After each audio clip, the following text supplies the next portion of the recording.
కళ్యాణం జరిపి అందరూ ఊరేగించడానికైతే పల్లకిని రెడీ చేస్తూ ఉంటారు. ఇక సీతారాముల్ని ఊరేగిస్తూ ఉంటారు లక్ష్మణ సమేతంగా. ఇక రాముడిని ఊరేగిస్తూ ఉంటే అందరూ జై శ్రీరామ్, జై శ్రీరామ్ అనైతే అంటూ ఉంటారు. ఇక అవని వాళ్ళందరూ అయితే అలా అనేసరికి అంటూ ఉంటారు. ఇక అక్షయ్ వీళ్ళందరూ అయితే పల్లకి అయితే మోస్తూ చాలా ఆనందపడుతూ ఉంటారు. శ్రీకర్, కమల్ వీళ్ళు అలా రాముడిని అయితే పల్లకిలో ఊరేగిస్తూ ఉంటారు. అలా ఊరేగిస్తూ జై శ్రీరామ్ అనైతే అంటూ ఉంటారు. పల్లవి కూడా అందులోనే భాగంగా వాళ్ళతో పాటు తిరుగుతూ ఉంటుంది. అవని కూడా. ఇక పల్లవి అయితే ఇద్దరు రౌడీల్ని పెట్టి ఎలా అయినా వాళ్ళని ఊరేగింపు జరగకూడదు అని అయితే చెప్తూ ఉంటుంది. రాముల వారి విగ్రహాలు ఊరేగించి గుడికి చేరేలోపు అది అవని వల్ల ఆ విగ్రహాలు ఊరేగింపు అవ్వకూడదు అని అనేసరికి అన్ని చెప్తూ ఉంటుంది. ఇక పల్లవి అయితే అలా చూస్తూ ఉంటుంది అవని వైపు.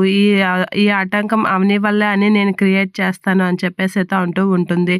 ఇక పల్లవి అలా చెప్పేసరికి వాళ్ళైతే ఊరేగిస్తున్న పల్లకికి దారిలో తాడు కట్టేస్తూ ఉంటారు. వాళ్ళు వచ్చిన టైంలో ఆ తాడు పైకి లాగేస్తూ ఉంటారు. అలా లాగానే ఒక్కసారిగా అందరూ పడిపోతూ ఉంటారు. అలా పల్లకి బ్యాలెన్స్ చేయలేక చాలా ఇబ్బంది పడుతూ ఉంటారు రాజేంద్ర ప్రసాద్, కమల్ వీళ్ళు.